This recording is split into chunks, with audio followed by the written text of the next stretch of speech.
Family betrayal hits hardest at midnight. I'm Tom Bradley, and after 35 years of banking, I thought I knew the meaning of trust.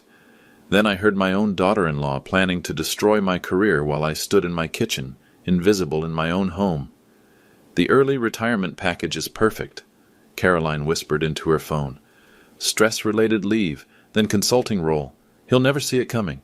Steve's finally on board. By Christmas, the old man's gone and I'll have my VP position. The old man, standing 3 feet away from her. She wanted me gone? She'd built her promotion on my forced retirement? Used my grief over Margaret's death as ammunition? I set my water glass down silently. Sometimes the prey becomes the predator. What Caroline didn't know could fill volumes, but what she was about to discover would destroy everything she'd worked for. You know what they say about underestimating quiet people?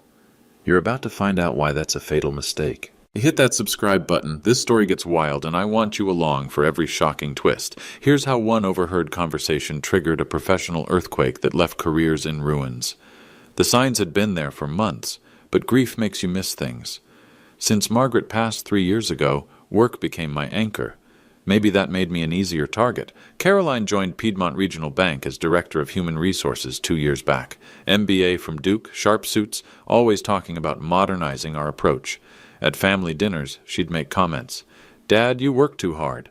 At your age, shouldn't you be thinking about slowing down?" Steve would nod along. "Caroline's right, Dad. You've earned some rest." But I wasn't ready. Banking was all I had left. The first real incident happened in October. I walked into Conference Room B for our monthly loan committee meeting. Caroline was there, clipboard in hand, talking to Richard Hayes, our bank president. "Tom," Richard said, looking uncomfortable, "Caroline thinks you might benefit from stepping back from the Morrison account. Stress levels, you know." The Morrison account. 23 years I'd worked with Jim Morrison. Built his construction business from a $50,000 line of credit to a $4.2 million relationship. Stress levels. I kept my voice level. Caroline smiled, that practiced HR smile. "We're just concerned about your well-being, Tom. These large accounts require fresh energy." Fresh energy. Code for "you're too old." "I'll manage the Morrison account," I said. "Of course," Caroline replied, but I saw her make a note. The second incident was worse. November 8th, quarterly performance reviews. Caroline called me into her office. All glass walls and modern furniture. Her Herman Miller chair probably cost more than most people's monthly salary. She slid a folder across her desk. "Your review, Tom." I opened it. "Resistance to change initiatives. Difficulty adapting to digital platforms. Concerns about energy levels." Energy levels. There it was again. Who wrote this? "It's aggregate feedback from colleagues." Her voice was smooth, professional. But I knew my colleagues. Richard Hayes had worked with me for 20 years. Janet Walsh, our operations VP, still asked my advice on complex loans. None of them had issues with my energy. Which colleagues? That's confidential, Tom. HR policy. I set the folder down. 35 years of clean reviews, and suddenly I'm a problem. But here's what Caroline didn't know. I'd started paying attention, real attention. That night I pulled my phone records. Caroline had called Steve 17 times in the past month. 17. They used to talk maybe twice monthly. I opened my laptop and did something I'd learned from Margaret during her cancer fight. She'd taught me about documentation, about keeping records when people try to control your narrative. I started a file. Caroline Pattern Recognition. Every meeting I was excluded from. Every account that got redistributed for efficiency. Every comment about my age disguised as concern for my health. The pattern was clear. Caroline wasn't worried about my well-being. She was positioning herself for my job. But she'd made a crucial error. She assumed that a 62-year-old widower would go quietly. That grief had made me weak. She was about to learn the difference between quiet and weak. Because while Caroline was playing corporate politics, I was remembering something she'd overlooked. In 35 years at Piedmont Regional, I hadn't just built relationships with clients. I'd built something else. Something that would make this whole situation very interesting. But first, I needed evidence, real evidence, the kind that holds up in boardrooms and courtrooms. Caroline wanted to play games? Fine, but she was about to discover that experience beats ambition every single time. Let me explain what Caroline's little scheme would cost me, because when you understand the numbers, you understand why staying quiet wasn't an option. First, the immediate hit. Forced early retirement at 62 meant a penalty on my pension. $280,000. Gone, just like that. The system punishes you for leaving before 65, and Caroline knew it. But that was just the beginning. My loan portfolio, the accounts I'd built over 3 decades, was worth $45 million to the bank. $45 million in active lending relationships. When those clients heard I was gone, how many would follow me out the door? Caroline thought she could just redistribute my accounts, hand them off to younger loan officers with MBA degrees and digital native credentials. She had no idea that banking isn't about spreadsheets and algorithms. It's about trust. Jim Morrison wouldn't work with some kid fresh out of college. Neither would Elena Rodriguez, who'd expanded her medical practice from 1 location to 7 with my guidance, or the Thompson family, whose agricultural operation I'd financed through 3 generations. These weren't just accounts. They were relationships. 35 years of handshakes, late-night calls, and standing by people when other banks wouldn't. But Caroline saw numbers on a screen. She thought loyalty was outdated, old-fashioned, something that could be optimized away. That's where she miscalculated. See, there's something else Caroline didn't factor into her timeline. The Christmas bonus structure at Piedmont Regional. If she could force me out before December 31st, she'd be positioned for promotion to senior vice president. $85,000 salary increase, plus performance bonuses tied to loan portfolio management. She wasn't just stealing my career. She was stealing my relationships to fund her own advancement. Then there was Steve, my son. Watching him nod along with Caroline's concerns, seeing him avoid my eyes during family dinners, that hurt worse than any financial penalty. Margaret and I had raised him to be honest, to have integrity, but Caroline had spent 2 years whispering in his ear, convincing him that his old man was stressed, overworked, potentially making poor decisions. Dad needs to enjoy his golden years, she'd say. He's given enough to that bank. Golden years. Like I was some broken-down horse ready for pasture. But here's what really made this personal. Caroline had started spreading concerns about my judgment to our clients. Subtle questions during bank events. How do you think Tom's handling the stress of recent changes? Have you noticed him seeming tired lately? She was poisoning the well, systematically. Elena Rodriguez called me the week before Thanksgiving. Tom, someone from your HR department asked about our satisfaction with your services. Is everything okay? That's when I knew. Caroline wasn't just planning my exit. She was building justification for it, creating a paper trail that would show the bank had legitimate concerns about my performance. The mathematics were simple. If I stayed silent, I'd lose my pension penalty, I'd lose my relationships, I'd lose my reputation, and I'd lose my son's respect, because he'd think I went quietly into that good night. But if I fought back, that was riskier.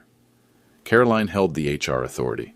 She could document any conversation we had, frame any resistance as proving her point about my stress levels, unless I had something she didn't expect. Which brings me to November 16th. The morning after, I overheard her midnight conversation.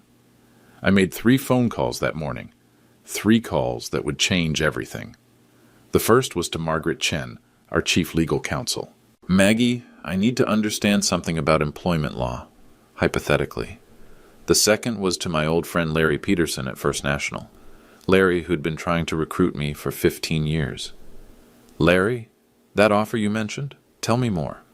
The third call was the most important, to a number I hadn't dialed in 20 years. Hello, Sharon? It's Tom Bradley. I need to discuss my shareholding position at Piedmont Regional. Yes, it's time to make it official. Because here's what Caroline never knew. What no one at the bank knew, except the original founders and the legal department. When Piedmont Regional went through its reorganization in 1989, certain longtime employees were offered the opportunity to purchase founder shares. Not many people had the cash or the confidence to invest their life savings in the bank where they worked. I did. 35 years of steady purchases, small amounts, never enough to trigger disclosure requirements, never enough to attract attention, but enough to matter, enough to change everything. Caroline thought she was playing chess with an old man who didn't understand the rules. She was about to discover she'd been playing checkers, and I owned the board. November 17th. I decided it was time for a conversation. Caroline's office. Glass walls, expensive furniture, and that confidence that comes from thinking you hold all the cards. "Tom," she said, looking up from her computer, "what can I do for you?"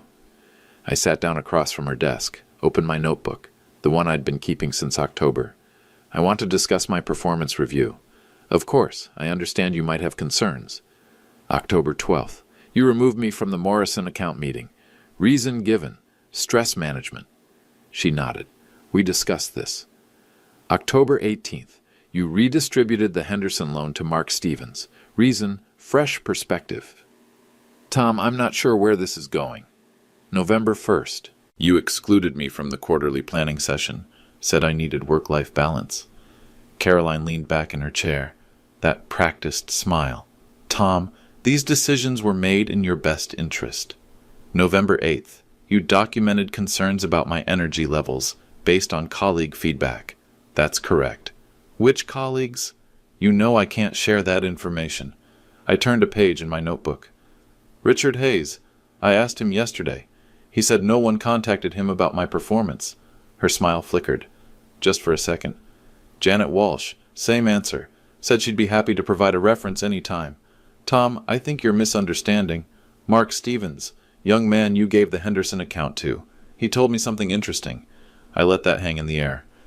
Caroline's confidence was starting to crack. He said you asked him to document any conversations where I seemed confused or overwhelmed. Exact quote, "We need to build a case for Tom's transition." Caroline straightened in her chair. "I never said that. Mark has excellent notes. MBA training, you know. Very thorough documentation." She was quiet for a moment, calculating. "Tom, I think there's been a misunderstanding. My job is to look out for everyone's well-being. Including your own? What's that supposed to mean?" I closed my notebook, looked directly at her. "Senior vice president position opens up if I leave before Christmas. $85,000 increase, plus bonuses tied to loan portfolio management." Caroline's face went pale. "You think this is about money? I think this is about opportunity. My opportunity becoming your opportunity." She stood up, walked to her window. When she turned back, the practiced HR smile was gone. "Tom, you're 62 years old. You've been through tremendous loss. Working 70-hour weeks isn't healthy at any age, but especially not now." "So this is medical advice?"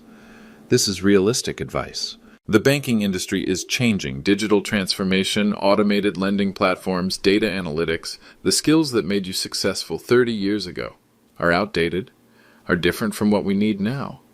There it was, the real Caroline. No more gentle concern. Just ambition wrapped in corporate speak. Different how? "Tom, please don't make this harder than it needs to be." "Answer the question. Different how?" Caroline sat back down, leaned forward. "Fine. You want honesty? Your approach to client relationships is inefficient. You spend hours on phone calls that could be handled with email. You resist our new digital lending platforms. You question every process improvement we implement. I question processes that don't work. You question processes that threaten your control." The room went quiet. She'd said too much and she knew it. Control over what? Your little kingdom. Your special relationships. Your irreplaceable status. I smiled, actually smiled. Actually, because Caroline had just made this very easy. Irreplaceable? "Tom, no one is irreplaceable, not in modern banking." Interesting perspective. I stood up, picked up my notebook. "Caroline, I appreciate your honesty. Really. It clarifies things." "What does that mean?" "It means we understand each other now." I walked toward her office door, stopped, turned back. "One question. When you called Steve 17 times last month, did you discuss his inheritance planning?" Caroline froze. "How did you?" "Phone records, publicly available through the family plan billing." "That's private." "Family conversations about moving Dad to a retirement community, about managing his finances when he's no longer competent, about the burden of caring for aging parents." "Tom, you're twisting." November 15th, 11:43 p.m. You were on the phone with someone, discussing my early retirement package, the timeline, how I'd never see it coming. Caroline's face went white. "That's impossible. You weren't even home?" "I live there, Caroline. It's my house. She sat down hard in her chair. You have excellent soundproofing in the living room, but the kitchen shares a wall. Sound travels. Tom, whatever you think you heard was very clear, crystal clear. I opened her office door. Caroline, thank you for this conversation. It's been illuminating. Where are you going with this? I looked back at her, sitting behind that expensive desk, surrounded by glass walls, realizing that her perfect plan had a witness. I'm going to do what 35 years in banking taught me. Document everything, verify sources, and make very careful decisions based on facts. Tom, please. We're family. Yes, I said. We are. I left her office, walked past the cubicles where junior loan officers pretended not to watch, past Richard Hayes's office where he gave me a questioning look. Caroline thought she understood the game. Position politics, leverage. But she'd forgotten the most important rule in banking. Always know who you're really dealing with. That afternoon I made a trip I hadn't made in 15 years. Downtown Charlotte, First National Bank Building, 23rd floor. The offices of Henderson, Walsh and Associates, the law firm that handled Piedmont Regional's original incorporation. Sharon Walsh met me in the lobby. 20 years older, silver hair instead of brown, but the same sharp eyes that had negotiated our founder agreements back in 1989. Tom Bradley, I wondered when I'd see you again. Her office was old school, wood paneling, leather chairs, law books that actually got used. No glass walls, no modern furniture, just solid, permanent things. Sharon, I need to discuss my position at Piedmont. She pulled a file from her cabinet, thick, bound in blue leather. I've been wondering when you'd want to make this official. Make what official? Sharon opened the file, the original incorporation documents, shareholder agreements, purchase records dating back 35 years. Tom, you own 19% of Piedmont Regional Bank. I nodded. I knew the number. Most people don't realize that makes you the second largest individual shareholder. Most people don't need to know. But some people do. She looked at me over her reading glasses, especially people who think they can force you out. I told her about Caroline, the performance reviews, the excluded meetings, the midnight conversation. Sharon listened, made notes, asked careful questions. Tom, what do you want to accomplish here? I want her to understand that actions have consequences. Legal consequences or professional consequences?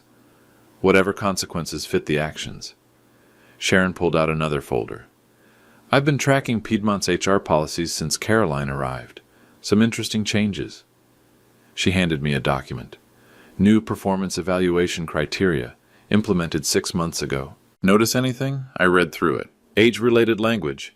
Subtle but consistent. Energy requirements. Adaptability to change. Long-term career planning. All phrased to sound neutral, but designed to target senior employees. Is that legal? It's borderline. The implementation is what matters. If someone's using these criteria selectively, they are. Then we have options. Sharon leaned back in her chair. Tom, I have to ask, why now? You could have disclosed your shareholding position years ago, made yourself untouchable. Because I never wanted to be the guy who hid behind ownership to avoid accountability. And now? Now someone's trying to destroy my reputation to advance their career.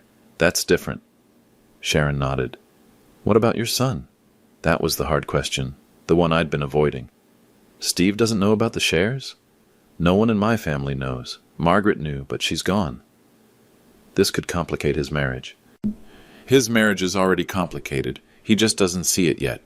Sharon made another note. Tom, if we proceed, there's no going back. Once you reveal your ownership position, everything changes. Your relationship with the bank, with your colleagues, with your family. Everything's already changed. I'm just catching up. She smiled. All right. Here's what we'll do.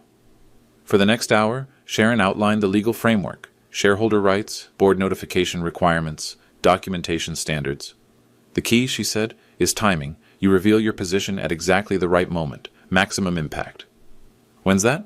When Caroline makes her next move. And trust me, she will. People like her can't help themselves. They always overreach. I left Sharon's office with a briefcase full of documents. 35 years of stock purchases, legal opinions, shareholder agreements. But more than that, I left with clarity. Caroline thought she was playing a game where she held all the power. where HR authority trumped everything else. She had no idea that the quiet old man she was trying to push aside actually had the ability to reshape the entire bank. The next morning, I did something I hadn't done in months. I arrived at work early, not because I was stressed or overworked, because I had work to do, real work, the kind that would teach a very ambitious young woman the difference between position and power. December 1st, quarterly client appreciation event, Piedmont Regional's biggest social gathering of the year, 200 clients, employees, community leaders, the kind of event where reputations are built or destroyed. I should have seen it coming. Caroline had been quiet since our conversation. Too quiet. In my experience, when ambitious people go silent, they're planning something big. The event was held at the Charlotte Country Club. Caroline had organized everything. She did excellent work, I'll give her that. Perfect details, smooth logistics, impressive presentation. I was working the room, talking with clients I'd known for decades. Jim Morrison was there with his wife Sarah. Elena Rodriguez brought her practice manager. The Thompson family drove in from their farm. Good conversations, strong relationships. The kind Caroline thought were outdated.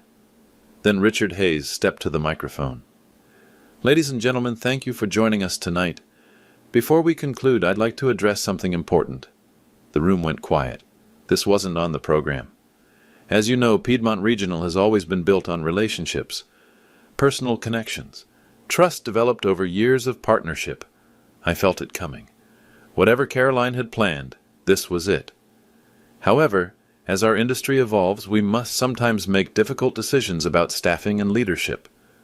My clients were looking at me now, confused expressions, worried glances. It's with mixed emotions that I announced Tom Bradley will be transitioning to a consulting role, effective January 1st. The room erupted. Not applause, shocked murmurs, angry voices. Tom's dedicated 35 years to this institution. Richard continued reading from prepared remarks. He's earned a well-deserved rest. Jim Morrison stood up. What the hell does that mean? Transitioning. Jim, please. Tom's the best banker in the city. Why would you force him out? Elena Rodriguez joined in. This is ridiculous. Tom's helped me build everything I have. Richard looked uncomfortable. These weren't his words, and everyone could tell. The decision has been made with Tom's best interests in mind, his health, his family situation. That's enough. My voice cut through the noise. The room went silent. I walked to the front, took the microphone from Richard. Thank you, Richard. But I think there's been a misunderstanding. I looked out at 200 faces. Clients who trusted me, colleagues who'd worked with me for decades, community leaders who'd seen me build relationships one handshake at a time. I haven't agreed to transition to anything. Caroline was standing near the bar. Her face had gone pale. In fact, I haven't been consulted about any changes to my position. Jim Morrison called out, "What's really going on here, Tom?" What's going on, Jim, is that someone decided my 35 years of experience was less valuable than their 2 years of modern thinking. I looked directly at Caroline. Someone decided that loyalty could be optimized away, that relationships were inefficient, that clients like you would be just as happy working with junior staff who understand digital platforms better than they understand people. Elena Rodriguez stood up. Is this about age discrimination? That's a strong accusation, Elena, but let me share some facts.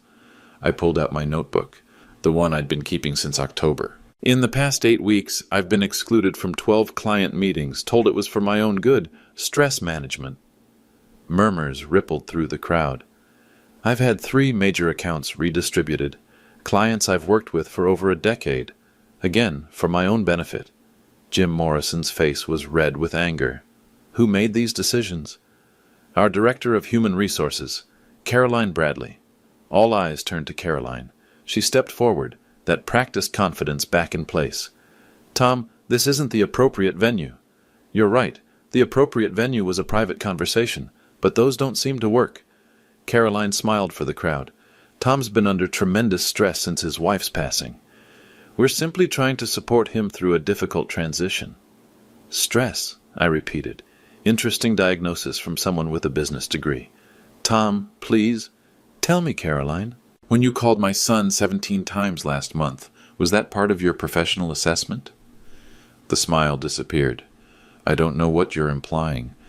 I'm not implying anything. I'm stating facts. I opened my notebook to a specific page. November 15th, 11:43 p.m. You were on the phone in my living room, discussing my early retirement package with someone. The timeline, how I'd never see it coming. Caroline's face went white. That's a private conversation. In my house, about my career. Nothing private about it. The room was completely silent now. 200 people watching a very public confrontation. You told whoever you were talking to that Steve was finally on board, that by Christmas I'd be gone and you'd have a clear path to VP. Tom, you're misunderstanding. Am I? Because it sounds like you've been planning my departure while pretending to be concerned about my well-being. Jim Morrison stood up again. Caroline, is this true? It's more complicated than... Yes or no? Elena Rodriguez called out. Have you been planning to force Tom out? Caroline looked around the room, 200 faces staring at her, waiting for an answer. Tom needs to consider his future. That's not what I asked, Elena said. Caroline's composure cracked. The banking industry is changing. Tom's approach, while valuable in the past, isn't aligned with current needs. Whose needs? Jim Morrison demanded. The bank's needs, the client's needs. I'm a client, Jim said. Tom's exactly what I need. So am I, Elena added. This sounds like corporate politics. Caroline looked at Richard Hayes, pleading for support. Richard cleared his throat. Perhaps we should discuss this privately. No, I said. Caroline wanted to make this public. Let's make it public. I looked out at the crowd, my clients, my friends, people who'd trusted me for decades. Caroline believes that modern banking means replacing relationships with processes, experience with algorithms, trust with efficiency metrics. I closed my notebook. I believe that banking is still about people, about keeping your word, about standing by your clients when other institutions won't. The applause started slowly. Jim Morrison first, then Elena, then others. So here's what I propose, I said. Let the clients decide. If you want to work with Caroline's modern approach, stay with Piedmont. If you prefer the old-fashioned way, well... I smiled. I'll be making some announcements very soon. December 3rd, emergency board meeting. Richard Hayes called it after half our major clients demanded explanations about the retirement announcement. Jim Morrison threatened to move his $4.2 million relationship. Elena Rodriguez asked for a written guarantee that I'd remain her banker. The boardroom felt different that morning. Italian marble table, high-back chairs, oil paintings of Piedmont Regional's founders. Usually I sat in the back during board meetings, taking notes on loan approvals. Today, I sat at the table. Tom, said Patricia Williams, our board chairwoman, thank you for joining us. Caroline was there too, sitting across from me, still confident but wary. She'd seen the client reactions, knew her position was shakier than it had been 48 hours earlier. We need to address the situation from Saturday night, Patricia continued. The public confrontation was unfortunate. Richard Hayes shuffled his papers. Tom, Caroline tells us you've been resistant to transition planning. Transition to what? A consulting role, reduced responsibilities, more time with family. Who requested this transition? Caroline leaned forward. Tom, we've discussed your performance concerns. Whose concerns? Specifically? She hesitated. Multiple stakeholders. Names, Caroline. Give me names. I can't violate confidentiality.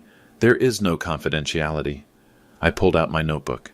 I contacted every person you claimed had concerns about my performance. Richard Hayes, Janet Walsh, Mark Stevens, David Peterson, Lisa Crenshaw. I read from my notes. Richard said, quote, Tom's the most reliable loan officer we have. Janet said she'd be happy to recommend me for any position. Mark admitted you asked him to document signs of confusion or stress. Caroline's face was red. Tom, you're taking things out of context. Lisa Crenshaw said something particularly interesting. She said you asked her whether she thought I was, quote, becoming a liability to client relationships. Patricia Williams frowned. Caroline, is this accurate? I was conducting routine performance assessments. By asking colleagues to spy on me? That's not what... Then what would you call it? The room went quiet. Board members exchanged glances. Patricia cleared her throat. Tom, what exactly are you requesting from this board? Transparency. If there are performance issues, document them properly. If there are concerns about my capabilities, address them directly. If someone wants my position, they should say so. Caroline stood up. This is exactly what I'm talking about. Tom's becoming paranoid, defensive. Paranoid? I opened my briefcase. Caroline, let me ask you something. How much do you know about Piedmont Regional's ownership structure? What does that have to do with anything? Humor me. She looked around the table. Standard corporate structure, board of directors, shareholders, management hierarchy. Who are the major shareholders? The founding families hold majority control. Names? The Williams family, the Hayes family, the Peterson Group. What about individual shareholders? Non-founding members? Caroline shrugged. A few longtime employees have stock options. Stock options or actual shares? I'm not sure there's a difference for this discussion. I pulled out a folder. Blue leather binding, the one Sharon Walsh had prepared. Patricia, I'd like to make a disclosure to the board. Patricia looked confused. What kind of disclosure? A shareholding disclosure. The room went completely silent. I opened the folder. In 1989, when Piedmont Regional reorganized as a public corporation, certain employees were offered the opportunity to purchase founder shares. I handed Patricia the first document. Share certificate number 0047, 1,000 shares, purchased September 15th, 1989. Patricia's eyes widened. Tom, this is certificate 0094, 2,000 shares, March 1992. I handed her another document. Certificate 0156, 3,000 shares, July 1995. Caroline was staring at me. What is this?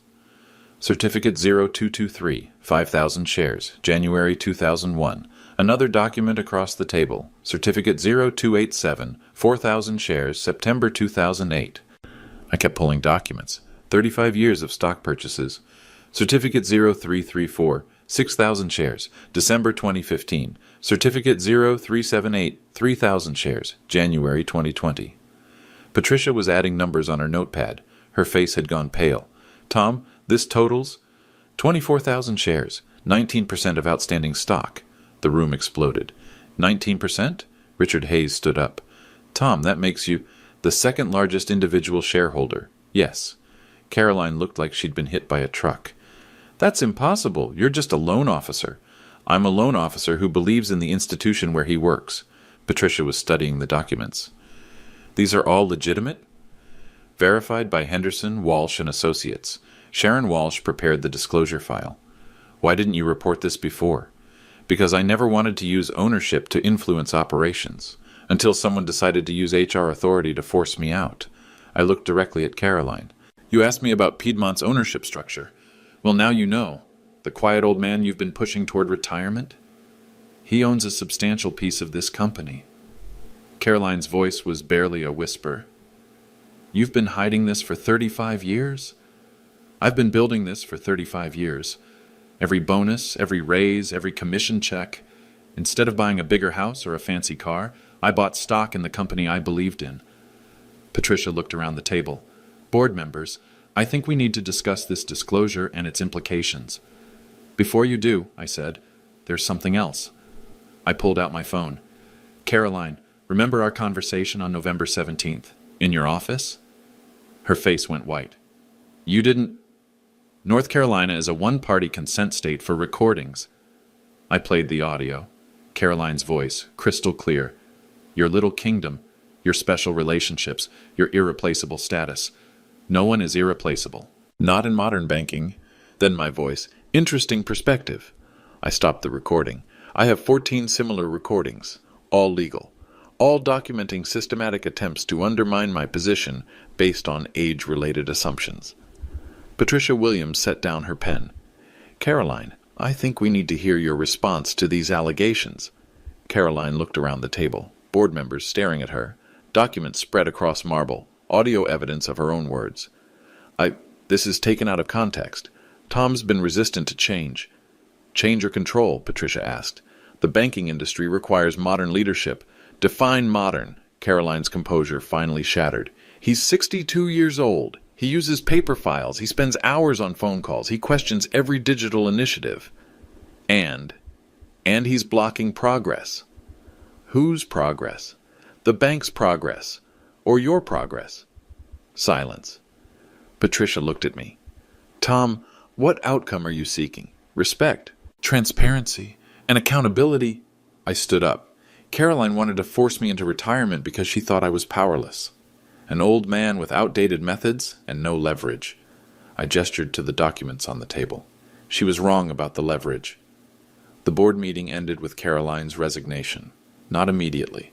Patricia Williams is too professional for summary dismissals, but the writing was on the wall, and Caroline could read.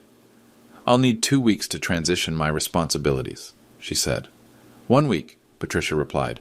Effective immediately, Tom Bradley resumes full authority over his client portfolio. Caroline left the boardroom without looking at me. I almost felt sorry for her. Almost. But what came next was the real payoff. December 5th. My phone started ringing at 7 a.m. Tom? It's Margaret Chen from Legal. We need to talk. Margaret had been digging into Caroline's files since the board meeting. What she found was worse than I'd imagined. Tom, she documented every interaction with you, every meeting, every conversation, every client contact, but she also documented something else. Margaret spread files across my desk. Performance evaluations for 6 other employees over 55, all showing sudden declines in ratings after Caroline arrived. I looked through the files. Janet Walsh, our operations VP, marked as resistant to technological adaptation. David Peterson, senior credit analyst. Concerns about long-term strategic thinking. It's a pattern, Margaret said. Age-related performance concerns across the board. Legal action. Solid case for systematic age discrimination, but it gets worse. She pulled out another file. Caroline's email correspondence with Executive Search Group, a headhunting firm in Atlanta. I read the emails. Caroline had been discussing modernization opportunities at Piedmont Regional, specifically the senior VP position that would open up when I was forced out. She had a job lined up? Senior VP of Human Resources at Atlantic Trust, $120,000 base salary. She was using our situation as a launching pad. That afternoon, I called Jim Morrison.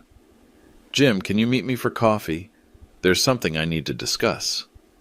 We met at McGrath's, the diner where we'd done our first loan paperwork 23 years ago.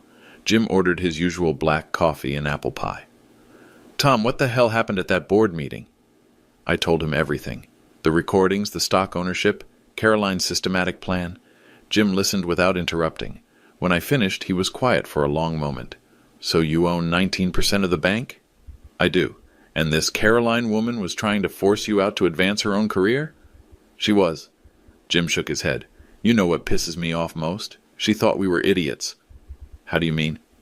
She thought we'd just accept some kid fresh out of business school. Like loyalty doesn't matter.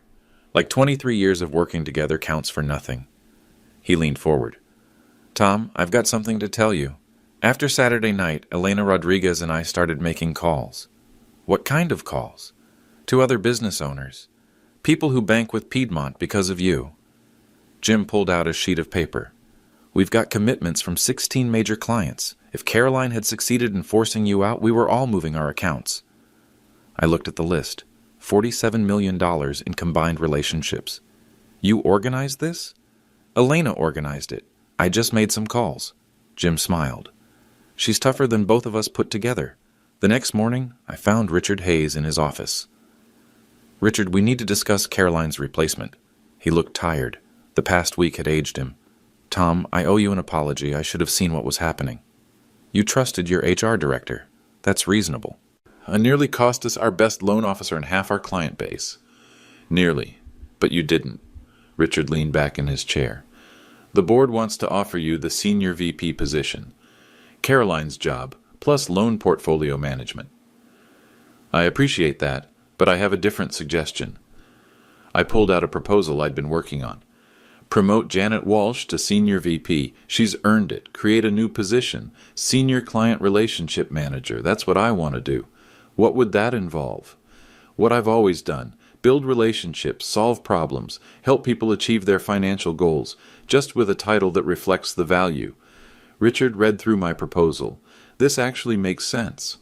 Separate client relationship management from administrative HR functions. And Richard, I want final approval authority on any HR policies that affect client-facing staff. He looked up.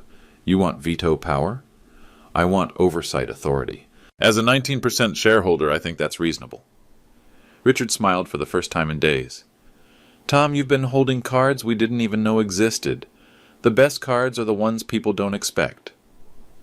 That evening, I had dinner with Steve and Caroline, the conversation I'd been dreading. They sat across from me at the kitchen table.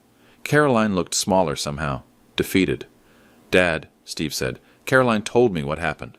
What did she tell you? That she misunderstood your situation, that she thought she was helping. I looked at Caroline. Is that what you told him? She nodded, couldn't meet my eyes. Caroline, Steve deserves the truth. Dad, what truth? I told him everything. The midnight conversation, the systematic undermining, the career advancement plan. Steve listened in silence. When I finished, he turned to Caroline. Is this accurate? She was crying now. I thought it would be better for everyone. Better how? If Tom retired, he could enjoy his remaining years. You wouldn't worry about him working so hard, and I could build a career that would secure our family's future. By destroying his career. I didn't see it that way. Steve stood up, walked to the window. When he turned back, his face was hard. Caroline, I think you should stay at your sister's tonight. Steve, please. We'll talk tomorrow, but right now I need to process this. After Caroline left, Steve and I sat in the kitchen. 2 hours of difficult conversation. Dad, I'm sorry. I should have seen what was happening. She's very persuasive, and she played on legitimate concerns. About your health, your stress levels, about change, about getting older, about being left behind. Steve nodded. Those are real fears. They are, but fear doesn't justify manipulation. What happens now? With Caroline, I mean. That's between you and her. But Steve, whatever you decide, make sure it's based on who she really is, not who she pretended to be. He left an hour later. I sat in my kitchen looking at the spot where I'd stood 11 days earlier, listening to a conversation that changed everything. Sometimes the quiet ones are just gathering evidence. Sometimes experience beats ambition. And sometimes the best revenge is simply revealing the truth. The consequences unfolded exactly as they should have. Caroline's resignation became effective December 12th. By December 15th, she'd withdrawn her application to Atlantic Trust. Word travels fast in banking circles, especially when it involves employment law violations. Margaret Chen's investigation uncovered systematic age discrimination affecting 7 employees. The legal department recommended settlements to avoid litigation. Total cost to Piedmont Regional, $430,000. Caroline's severance was reduced to 2 weeks' pay. No recommendation letter, no positive references. But the real consequence was more personal. Steve filed for separation on December 20th. I found out when he showed up at my house that evening, suitcase in his car. Dad, can I stay here for a while? Of course. What happened? We talked until midnight. Caroline had spent 2 weeks trying to justify her actions, blaming me for trapping her, claiming I'd manipulated the situation, insisting she'd been trying to help. She actually said you forced her hand by hiding your stock ownership, Steve told me. How did I force her to plan my retirement without consulting me? That's exactly what I asked. Steve rubbed his forehead. Dad, I keep thinking about all those phone calls, 17 times in 1 month. She was building a case against you, and I was helping. You didn't know. I should have known. You're my father. I should have trusted you over someone I'd known for 4 years. The divorce proceedings started in January. Caroline hired an aggressive attorney who tried to claim financial fraud. Tom Bradley concealed assets that affect the marital estate, her lawyer argued. Sharon Walsh handled our response. Tom Bradley's stock ownership predates this marriage by 15 years. His investment decisions were made with his own earnings, not community property. Caroline's attorney pushed harder. The concealment suggests a pattern of financial manipulation within the family. Or, Sharon replied, it suggests a conservative investor who preferred building wealth to flaunting it. The case fell apart when Caroline's attorney discovered the timeline. Every stock purchase documented, every payment traced to Tom's personal earnings, no community funds involved. Caroline's demand for spousal support was denied. Her claim on Steve's inheritance prospects was dismissed. But the most satisfying consequence was professional. By February, word had spread throughout Charlotte's banking community. Caroline Bradley, the ambitious HR director who tried to force out a major shareholder. The MBA who thought experience was obsolete. Her job applications were politely declined. 3 different banks, 2 credit unions, even a financial services startup passed on her resume. Overqualified, they said. Not a good cultural fit. In March, I heard she'd taken a position with a small accounting firm in Asheville. $45,000 a year. Entry-level responsibilities. A 2-year detour that cost her everything she'd been trying to achieve. Meanwhile, Piedmont Regional was thriving. My new title, Senior Client Relationship Manager, came with authority I'd never had before. Final approval on any policy affecting client services. Input on hiring decisions for customer-facing roles. Janet Walsh made an excellent Senior VP. She implemented technology improvements that actually improved efficiency without sacrificing relationships.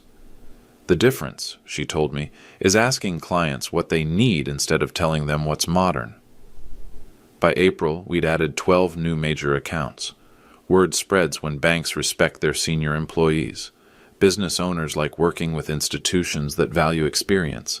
Jim Morrison brought us his brother's construction company. Elena Rodriguez referred 3 medical practices. The Thompson family convinced 2 neighboring farms to switch their banking. Total new business, $18 million. Richard Hayes was delighted. Tom, your situation turned into the best marketing we could have asked for. How do you mean? Loyalty, integrity, standing by our people. Those are powerful selling points. But the most important consequence was personal. Steve and I rebuilt our relationship, slowly, carefully, but genuinely. He moved back to his own place in May, but we had dinner every Sunday. Real conversations. No Caroline mediating, interpreting, or manipulating. Dad, he said one evening, I need to ask you something. Go ahead. Why didn't you tell me about the stock ownership? All those years you never mentioned it.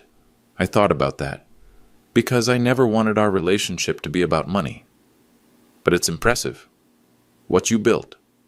What's impressive is that you turned out to be a good man, despite having parents who weren't always perfect. Steve smiled. Mom was pretty close to perfect. Your mother was extraordinary, but even she made mistakes. Like what? Like worrying too much about whether we were giving you everything you needed, when what you needed most was to see parents who loved each other and worked hard and kept their word. You did show me that. We tried. In June, Caroline reached out through Steve's attorney. She wanted to apologize, to explain her actions, to ask for forgiveness. Steve asked what I thought he should do. That's your decision, but if you do meet with her, remember something. What's that? Apologies don't undo consequences. They're just words. Judge her by her actions, not her explanations. Steve met with Caroline once. He came home quiet, thoughtful. How did it go? She's still blaming circumstances, still claiming she thought she was helping. Do you believe her? I believe she believes it, but that's not the same thing. Steve looked at me. Dad, I learned something important from all this. What's that? Family loyalty isn't automatic. It has to be earned, and it can be lost. By Christmas, exactly 1 year after Caroline's planned timeline for my departure, Piedmont Regional reported record profits. Client satisfaction scores hit all-time highs. Employee retention improved dramatically. The board voted me a special recognition bonus. Not because I'm a shareholder, but because I'd helped the bank avoid a catastrophic mistake. What mistake? I asked Patricia Williams. Confusing change with improvement, mistaking ambition for competence, nearly losing our institutional knowledge to someone who thought wisdom was outdated.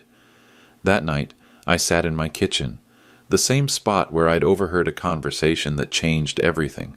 Sometimes people reveal exactly who they are when they think no one's listening. Sometimes the quiet ones are just gathering evidence. And sometimes the best revenge is simply living well. Today, 18 months later, my life looks different than Caroline ever imagined. I'm still at Piedmont Regional, still working with clients who value relationships over algorithms, still proving that experience and wisdom have a place in modern banking. But I've established new boundaries. No more tolerating disrespect disguised as concern. No more allowing ambitious people to weaponize my modesty against me. No more assuming that family loyalty is unconditional. Steve learned similar lessons. He's dating again. A teacher named Rachel who values honesty over strategy. She's met me 3 times and never once suggested I should consider retirement. She's different, Steve told me last month. How? She asks questions instead of making assumptions. She listens instead of planning. That's wisdom earned the hard way. Caroline, I heard she's engaged to an accountant in Asheville, someone who doesn't know her history, someone who sees her MBA and assumes competence. I hope it works out. Everyone deserves a chance to learn from their mistakes, but I've learned something too. Quiet strength isn't the same as weakness. Experience isn't outdated, it's just harder to fake, and sometimes the person everyone underestimates is exactly the person you shouldn't cross. My clients understand this. Jim Morrison still calls me for advice, even on deals that don't involve the bank. Elena Rodriguez asked me to speak at her practice management conference about building long-term business relationships. Tom, she said, you proved something important. That loyalty goes both ways. When someone stands by their clients, clients stand by them. The Thompson family invited me to their farm for Christmas dinner. 3 generations around one table sharing stories about perseverance and family values. Mr. Bradley, their youngest son, asked, why do you think that lady tried to make you retire? Because she thought position was more important than relationships. Was she wrong? What do you think? He looked around the table at his family. I think relationships are everything. Smart kid. He'll do well in whatever field he chooses. These days, I mentor young bankers who join Piedmont Regional. Not about spreadsheets or digital platforms. They learn that in school. About judgment. About reading people. About keeping your word even when it's inconvenient. Mr. Bradley, one recent graduate asked, how do you know when someone's trustworthy? Watch what they do when they think no one's paying attention.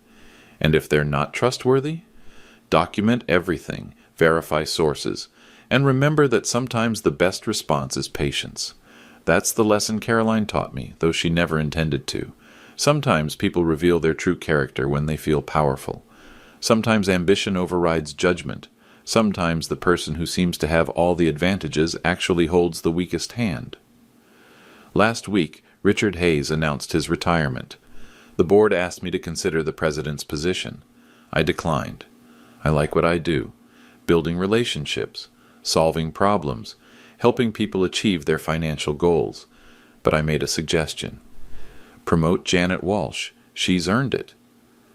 What about you? I'm exactly where I belong. Because here's what I've learned in 64 years. Success isn't about climbing ladders or accumulating titles. It's about doing work that matters with people you respect. It's about building something lasting instead of just building your resume. It's about understanding that quiet strength beats loud ambition every single time. Caroline thought she was playing chess with someone who didn't understand the rules. She was right about one thing. I don't play by her rules. I play by older rules, better rules. Rules that value character over cleverness, relationships over transactions, wisdom over information. Rules that build things instead of just taking them. If you're facing something similar, someone trying to push you aside, dismiss your experience, or steal what you've built, remember this story. Document everything. Trust your instincts. And never underestimate the power of patient preparation. Sometimes the quiet ones aren't just gathering evidence. Sometimes they're gathering strength. And sometimes that makes all the difference. What's your story of standing up to workplace manipulation? Share it in the comments below. I'd love to hear how you established your own boundaries.